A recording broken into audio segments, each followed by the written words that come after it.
Hello once again, model builders. This is Trevor Selescu, owner of in High River Alberta Canada. So, the tournament is coming up this weekend, May 25th. I sure hope you had a good Victoria Day long weekend, because here I am down in the basement with my camera on, and I'm going to show you how I'm going to build some styrofoam versions of a Baleful Realmgate. Now this won't be as fancy and snazzy as the plastic printed injection molded Games Workshop version, or even a 3D printed computerized version. Nope! You guys get the styrofoam version. Alright, that'll be cool. Anyway, so I want to show you something here. Alright, many a year ago I was in the last Ardboys competition. This would be early 2000s, I guess, mid 2000s. And in that scenario that we were running for fantasy, there was a scenario where we needed these portals, which the portal, something came out of it, or you had to get to it, or something like that. I can't quite remember. So I ended up making a whole bunch of them, and each one was a different chaos god. So here we have Nurgle, and this one here was for Tzeentch. I built and painted these myself. This one here we have for Chaos Undivided. Then here, this one was designed for Khorne.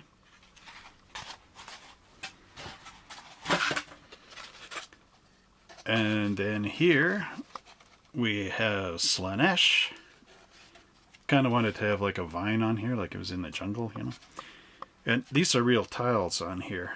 I had a sample of tiles. And then finally, we have one here for Hashut, the god of the Chaos Dwarfs. So I ended up making 6 of these. And again, this one is tile. This one's heavy, because I used a tile here and here. I knew a place in High River where you could get like old bathroom tiles and stuff. So after the High River flood, a lot of things got kind of lost and whatever, but a lot of things got saved, and one of the things I ended up saving were these. And if you notice that these are part of the porthole thing, the portal, whatever, and I have a lot of this pink foam. So what we're going to do is use a product called No More Nails, and I'm going to show you how to make some really cool new portals for this adventure we're going to be doing on May 25th at 10 a.m. right down there at Monster Hobbies. Entry fee is $10 per person. The pricing is $100 in Games Workshop product, divided by 3, so 50 for first place, 30 for second, and 20 for third. So hopefully you'll be down there. And now without further ado, let's make something. Here we are once again at our workstation, and I got these weird styrofoam squares. They were some packing thing from something I can't even remember, but they are kind of cool in that there's 2 circles and this is a big rectangle, and these would make great realm gates because of that circular appearance. So what we want to do is we want to cut these into 2 squares with circles in them, of course, and we're going to need our tape measure here just to figure out how big these things are and where center is. So they are about 11 or 10 3/4. So if we do some math, we can figure it out better, but I think it is somewhere right about here for our center line. Alright, so I had to measure this metrically so that it equals up to 27.5 centimeters, because I was trying to figure this out using imperial, and this measure is divided into 30 seconds, and just trying to figure out what 10 3/4 or a little bit more is in 30 seconds is madness. So anyway, we want to find 13 13.75, so 13 3/4, which should be 5, about there. So I'm marking this with a little Sharpie, and then we're going to line up our big ruler to cut this thing with.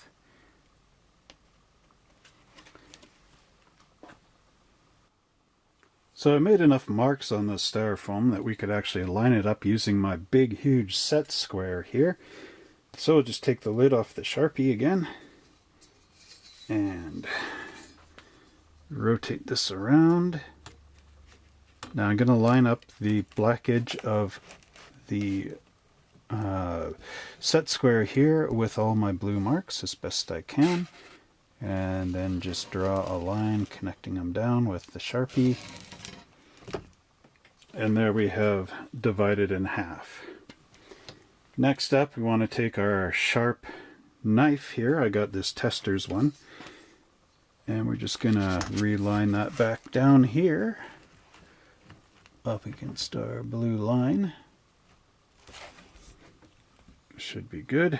Then I'm going to take our knife here.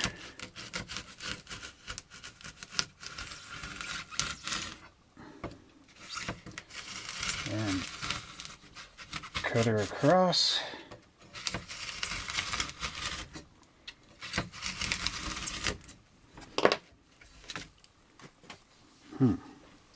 Then we're just going to break it like this. And now we have this in half, but as you can see, that edge is not very nice. So we will have to clear this up, and then there we'll have 2 of our portholes. We actually have a choice here. We could either sand this down and make it nice and flat like the other sides here, or we could just leave it and actually chip more of this away to give it a worn out, busted look, which is probably a lot better. But I'll show you how to sand. So here I have I used to do auto body collision repair, so I still got my old tools. So this is a sanding board right here, and there's a big piece of 80 grade sandpaper, just clips into the back here when you lift these tabs up. So anyway, I use this because it's nice and flat along this edge here. So what I'll do is just grind away like this.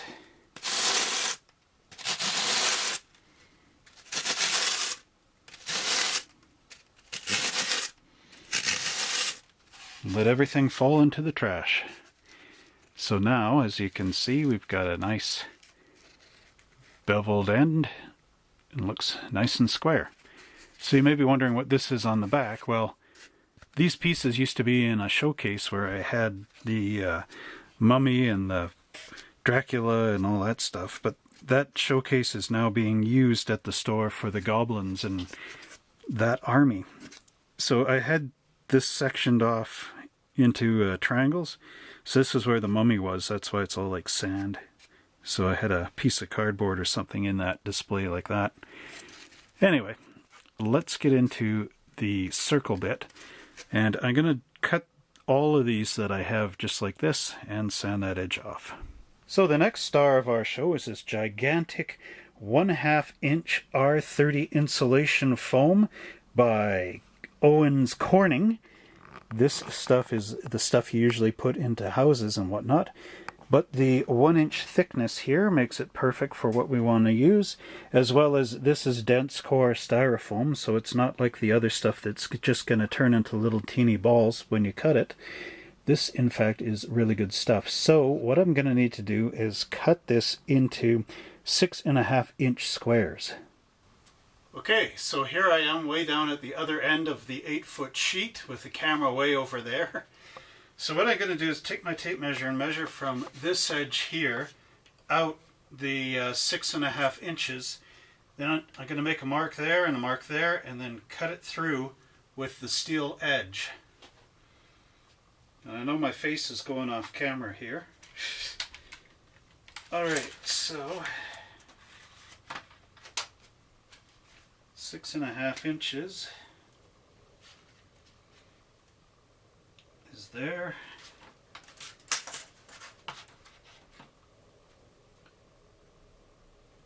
there. And I better make a mark here.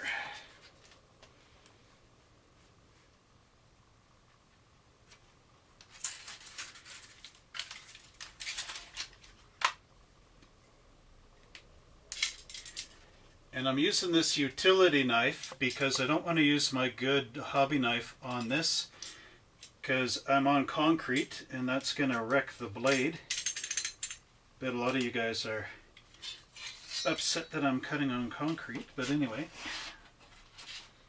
Okay, we just line this up.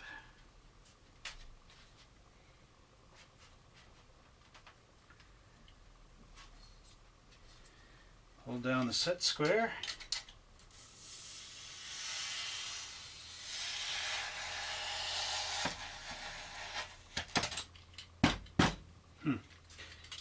That's not nice. Okay.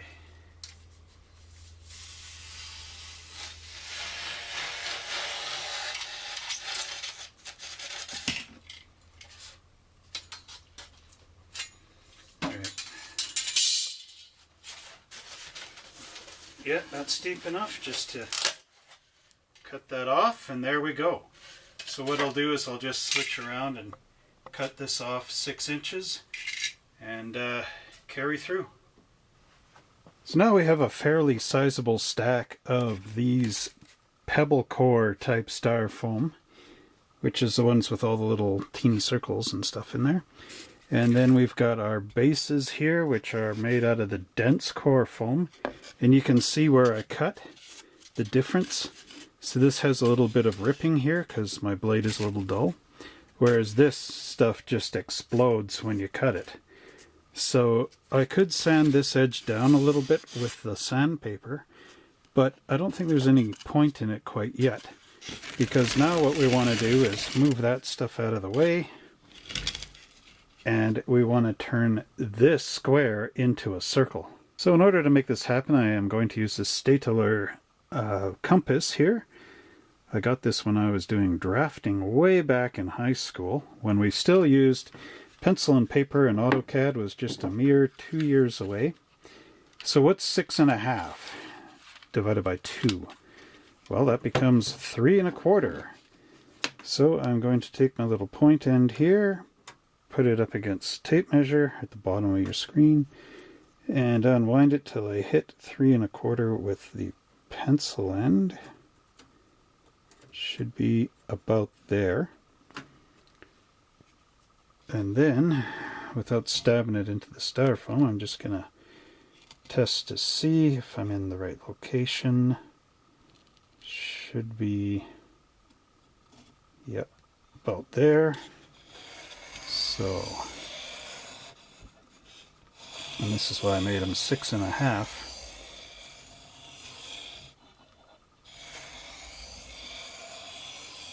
Too bad I didn't have a blade on this. This would be so easy. But okay, so now we got an impression in here, as you can see. Then I'm just going to take my knife here. Could also use the utility blade. Maybe I'll try it that way first. So we'll just cut out this circle with the utility blade.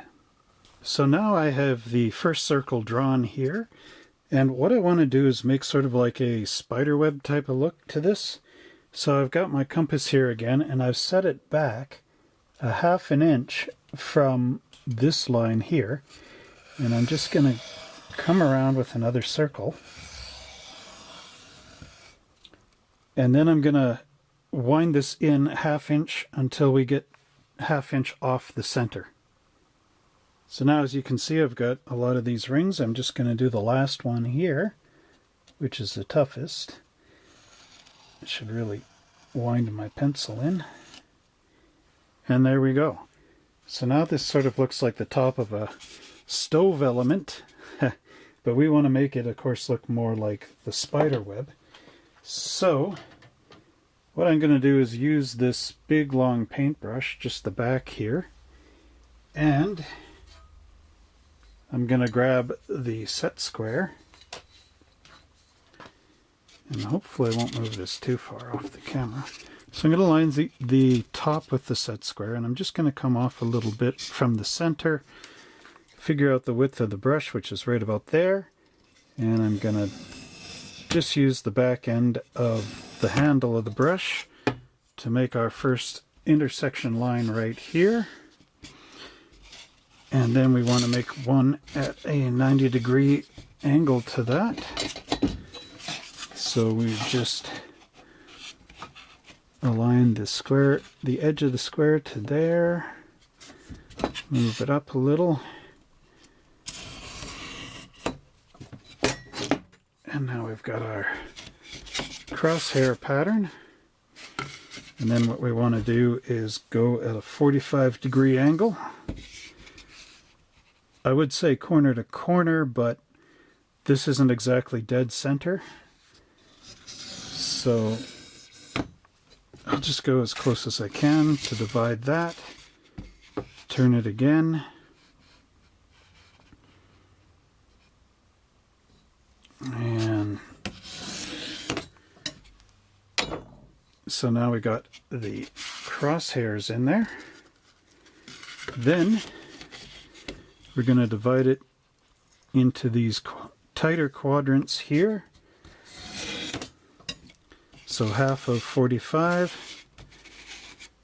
Where are we here? And like that.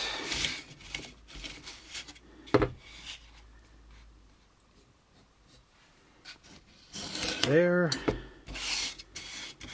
And last one, which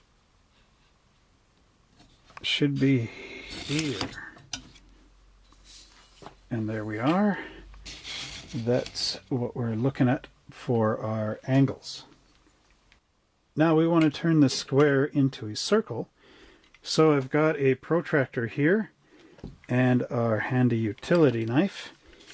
Now I've got a clear protractor so I can actually see.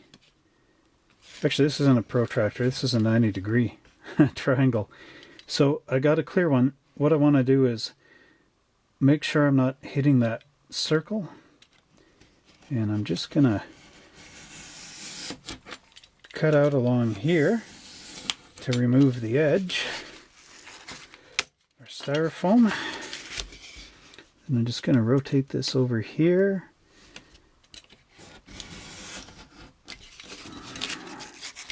So you want to rotate and cut. Doesn't really matter where this edge goes, just as long as it's off that ring of the circle. It does matter where I have the piece of styrofoam so you guys can see what I'm doing. Okay, that looks better.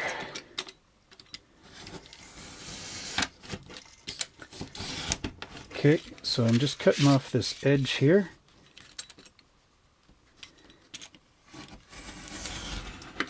Alright, so what I'm going to do is keep going around like that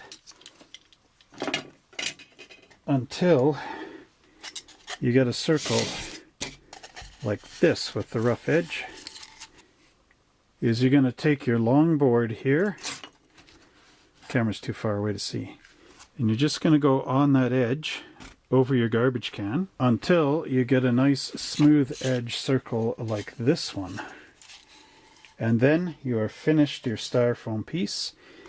The next step will be to take one of these guys, and now you see how that little inner ring, it's the same width as this. So you're going to find a line here and just cover that just to see where you should be. So then we get something like that. Then what we would do next is get out our no more nails and glue a line right, or spread some glue right across here. Huh. Gonna have to put some underneath here because that's pretty loose. But you'd spread a bit of glue across there and then just squash it on and hold it until the glue sets. Alright, so now I have my little stack of finished round circle parts and of course the square bits, and I'm going to use this product here. This is LePage's No More Nails. Now, I think LePage is a Canadian company, but this stuff is a multi-surface, heavy-duty, water-based glue that will not melt the styrofoam. Because there is some styrofoam stuff I did use, and it actually melted it. So now this will be a bit of irony. It says no more nails, but I'm going to use a nail here to act as a cap, because I don't seem to have one. So there's your irony of the day. And of course, because this glue is big, it's actually in a caulking gun. So what I will do here is just cut the cap off.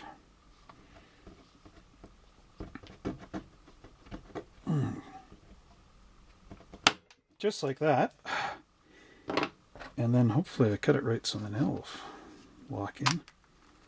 Oh yeah. There. So that's going to be my new cap. And now, make sure you set the handle so it's sticking up here.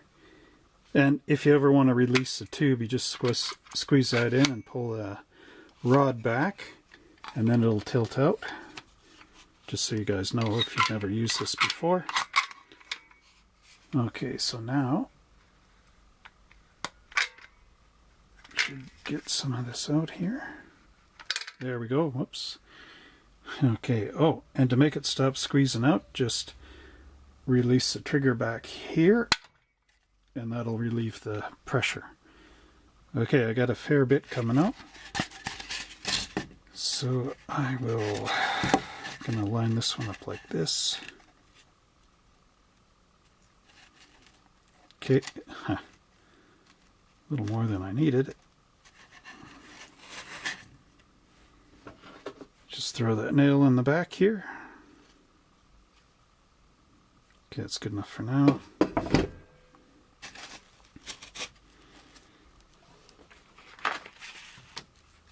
Now, just going to grab a piece of paper here and spread this down.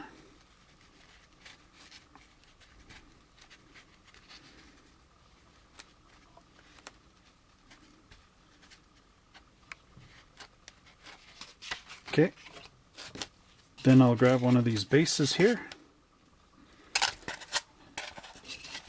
and I'm going to line up the line with that circle there, cover the little circle there,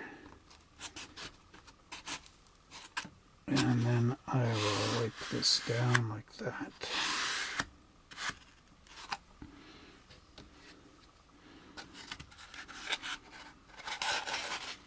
Okay, so there's a bit of a gap here, so I'm going to try to squish it together.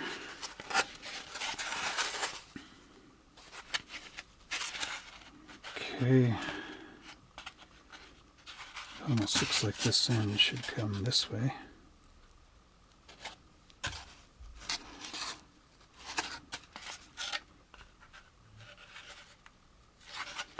And this should move back.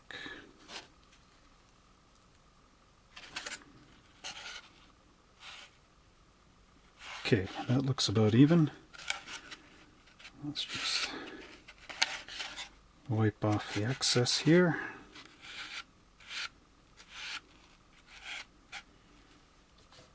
Now if I really wanted to be fancy, I could take the caulking gun and go along here and then squish it out along there.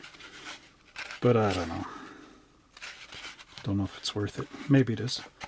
Okay, now you may note on here that there's a lot of dirt on this thing.